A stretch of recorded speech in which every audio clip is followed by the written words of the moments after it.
शिक्षण, समाजसेवा आणि सामाजिक बांधिलकी यांचा संगम घडवणाऱ्या संकल्प शैक्षणिक आणि सामाजिक संस्थेच्या अधिकृत वेबसाईटचे उद्घाटन रविवारी पनवेल येथील विरूपक्ष सभागृहात पार पडले.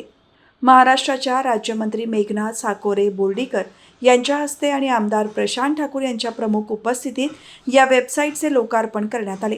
वेबसाईटच्या उद्घाटन प्रसंगी राज्यमंत्री मेघना साकोरे बोर्डीकर यांनी संस्थेच्या कार्याचे विशेष कौतुक करत समाजातील प्रत्येक घटकांपर्यंत शिक्षण आणि सामाजिक संवेदनशीलता पोहोचवण्याचे कार्य अत्यंत प्रेरणादायी असल्याचे सांगितले.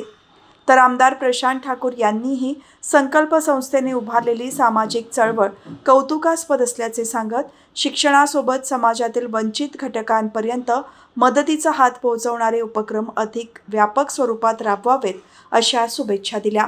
यावेळी महापौर नितीन पाटील, जिल्हा परिषदेचे अध्यक्ष मंगेश वाकडीकर, अभिनेते पुष्कर क्षोत्री, पंचायत समितीच्या सभापती रंजना वासकर, उमा पारवे, ज्योती सोनार, संगीता कुंभार, सुनंदा गरड, स्वप्नील पाटील, प्रणव काळे यांच्यासह विविध क्षेत्रातील मान्यवर उपस्थित होते.